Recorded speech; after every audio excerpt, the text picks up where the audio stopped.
നമ്മൾ മേണിക്കുമ്പോൾ ഇങ്ങനെ ഉണ്ടാവില്ലേ, അത് നമ്മളിതാ ഈ സാധനം ഇങ്ങനെ അമർത്തിയിട്ട് ഇങ്ങനെ മേലോട്ട് പൊന്തിച്ച് അതിൻ്റെ ഓപ്പൺ ചെയ്യാൻ പറ്റുമേ.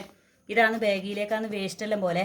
അത് നമ്മൾ വേസ്റ്റ് നിറഞ്ഞു കഴിഞ്ഞാൽ നമുക്കിത് മെല്ലെ ഇങ്ങനെ മേലോട്ട് എടുക്കാം. ഇത് ബാഗാണ്. ഈ ബാഗിലത്തെ ഈ സാധനം ഈ സാധനം ഇങ്ങനെ മെല്ലെ തുറക്കാൻ പറ്റും. അപ്പോൾ ഇതിൻ്റെ ഉള്ളിൽ നിറച്ചും പൊടി ഉണ്ടാവും. അത് നമുക്ക് തട്ടിയിട്ട് വീണ്ടും നമുക്ക് ഇതേപോലെ പിന്നെ ഇങ്ങനെ കൊടുത്തിട്ട് ഇങ്ങനെ കൊടുത്തിട്ട് തിരിച്ച് അതിലേക്ക് തന്നെ വെക്കാം. എന്നിട്ട് ഇവിടെ 2 ഓട്ടയുണ്ട് ഇത് അതിലേക്ക് നമ്മളിങ്ങനെ ഇറക്കിയിട്ടങ്ങ് വെച്ചാൽ അതായി. അത് കഴിഞ്ഞിട്ട് ഇത് അടക്കുക. പിന്നെ അതിൻ്റെ കൂടെ കിട്ടുന്നതാണ് ഇത് സാധനം. ഒന്ന് നേരെ നിർത്തും. അതായത് ഈ ഒരു പൈപ്പ് ഇത് ഒറ്റക്കൊരു പൈപ്പ് ഉണ്ടാവും. പിന്നെ ഈ ഒരു പൈപ്പ് ഉണ്ടാവും. ഈ ഒരു പൈപ്പ് ഉണ്ടാവും. ഇങ്ങനെ കഷ്ണമായിട്ട് ഉണ്ടാവുക. എന്നിട്ട് നമ്മളതിന് കണക്ഷൻ കൊടുത്തിട്ട് ഇങ്ങനെ കണക്ഷൻ കൊടുക്കുക. എന്നിട്ട് ഇങ്ങോട്ട് കാണിക്കണം. ഈ 2 ഇങ്ങനത്തെ ഈ പിടുത്തമുണ്ട്. ആ പിടുത്തത്തിൻ്റെ അവിടെ കൊണ്ടുപോയിട്ട് നമ്മൾ ഇതിലേക്ക് ഇങ്ങനെ ഇറക്കി വെച്ചിട്ട് ടിക്ക് ഈ ഒരു ഞെക്കുന്ന ഒരു സാധനമുണ്ട് ഈ അറ്റത്തും അതിനൊന്ന് ഞെക്കിയിട്ട് ചെറുതായിട്ടൊന്ന് ഞെക്കിയിട്ട് അതിലവിടെ ഒന്ന് ജസ്റ്റ് ഇങ്ങനെ തിരിച്ചാൽ മതി. അതൊരു കണക്ഷനായേ. പിന്നെ നമ്മൾ ഇങ്ങനെ എടുത്തിട്ട് ഇതിൻ്റെ വള്ളി എടുത്തിട്ട് വയറെടുത്തിട്ട് കറണ്ടിൽ കുത്തിക്കോളാം.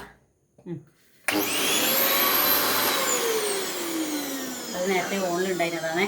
എന്നിട്ട് ഈ ഒരു സ്വിച്ച് ഓൺ സ്വിച്ച് ഇത് ഇങ്ങനെ വെച്ചോളാം. ഓഫ്. ഇത്രയേ ഉള്ളൂ. അത് പൊടിയെല്ലാം വലിച്ചെടുക്കുക.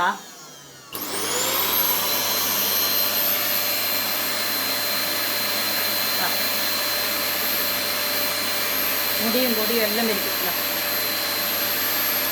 അതിനിങ്ങോട്ട് കാണിച്ചേ. അതേപോലെ ഈ വയറ് നമുക്കിങ്ങനെ വെറുതെ കിടക്കണ്ടെങ്കിൽ ഈ സാധനം ഇങ്ങനെ അമർത്തിയാൽ മതി.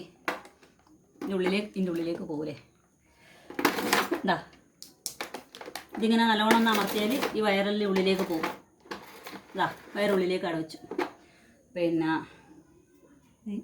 കെട്ടി. അതേപോലെ നമുക്ക് ഇതിൻ്റെ കൂടെ ഇത് മാത്രമല്ല, ഇതിൻ്റെ അറ്റത്ത് പലതരത്തിൽ ഘടിപ്പിച്ച് ചെയ്യാനുള്ള വേറെ സാധനങ്ങളും കൂടി കിട്ടും. അത് ബോക്സിലുള്ള ഞാൻ ഉപയോഗിക്കില്ല. ഞാൻ ഇതിനോട് തന്നെ നേരിട്ട് ഇങ്ങനെ പൊടി പിടിക്കലാണ്. വേറെയുണ്ട് കുറച്ചൊരു പരന്ന ഭാഗം, പിന്നെ ബ്രഷ് പോലത്തെ ഒരു സാധനം. അങ്ങനെ 3-4 സാധനങ്ങൾ ഇതിൻ്റെ അറ്റത്ത് പിടിപ്പിച്ചിട്ട് നമുക്ക് എന്തെല്ലാം വേണ്ടത് ചെയ്യാം. അങ്ങനെ അതിൻ്റെ കൂടെ കിട്ടുന്ന കുറച്ച് സാധനങ്ങളുണ്ട്. ആ പൈപ്പിൻ്റെ അറ്റത്ത് ഘടിപ്പിക്കാനുള്ള സാധനമുണ്ട് പറഞ്ഞിട്ടേ. അത് ഒന്ന് ഈ സാധനമാണ്. ആ പൈപ്പിൻ്റെ അറ്റത്ത് ഞാൻ പൊടി ഇങ്ങനെ വലിക്കുന്നുണ്ട്. അതിൻ്റെ അറ്റത്ത് ഘടിപ്പിക്കുന്ന സാധനമാണ്. ഇങ്ങനെ പൊടി വലിക്കാൻ പറ്റുമേ. ഇതിങ്ങനെ വലിക്കാം. അതുപോലെ പിന്നെ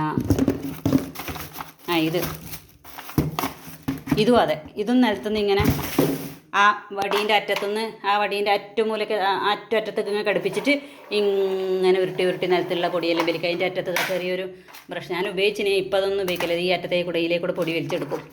പിന്നെ ഉള്ളത് പേപ്പർ ബാഗ്. ആ ബാഗ് വല്ലതും കേടായി കഴിഞ്ഞാൽ ഞാൻ ഇങ്ങനെ വലിച്ച് മേലോട്ട് പൊന്തിക്കുന്ന ഭാഗം കണ്ടിട്ടേ അതിൻ്റെ അറ്റത്തുനിന്ന് നമുക്ക് ആടുന്ന് അത് മാറ്റിയിട്ട് ഇതിലേക്ക് കണക്ഷൻ കൊടുക്കാൻ കഴിയും. അങ്ങനെ 4 പേപ്പർ ബാഗ് നമ്മളെ കൈമേൽ ഇത് എക്സ്ട്രാ തരുന്നുണ്ട്. അതായത് മൊത്തം 4. അതിലൊന്നും ഉണ്ടാവും. പിന്നെ ബാക്കി 3 എക്സ്ട്രാ ആയി. പിന്നെ ഇതെല്ലാം വേറെ ഇതതിൻ്റെ സംഭവമല്ല. പിന്നെ വേറെ ഒരു സാധനം കൂടി ഉണ്ട്, ഒരു ബ്രഷ് പോലത്തെ. അത് ഞാൻ ഉപയോഗിച്ചിന് ജനലിനെല്ലാം അടിക്കാൻ വേണ്ടിയിട്ട്. ബ്രഷിൻ്റെ പൊടി അത് വേഗം വൃത്തിയാവുമല്ലോ, അതുകൊണ്ട് അങ്ങനെ ഉപയോഗിച്ചിട്ട് ഇടവ് മൂലക്കുണ്ട്. ഓക്കെ, അപ്പോൾ അത്രയും സാധനങ്ങളേ ഉള്ളൂ. പിന്നെ അതിൻ്റെ കൂടെ യൂസർ മാനുവലും ഉണ്ടാവും. ബുക്കിൻ്റെ ഒരു ബുക്ക് പോലത്തെ കാര്യങ്ങളെല്ലാം പറഞ്ഞു തരുന്നേ. ഇങ്ങനെ ബുക്കുണ്ട്, എങ്ങനെയാണ് ഘടിപ്പിക്കേണ്ടതെന്നെല്ലാം കാണിച്ചു തരുന്നേ. ഇത്ര പോരെയുണ്ട്. ഓക്കെ.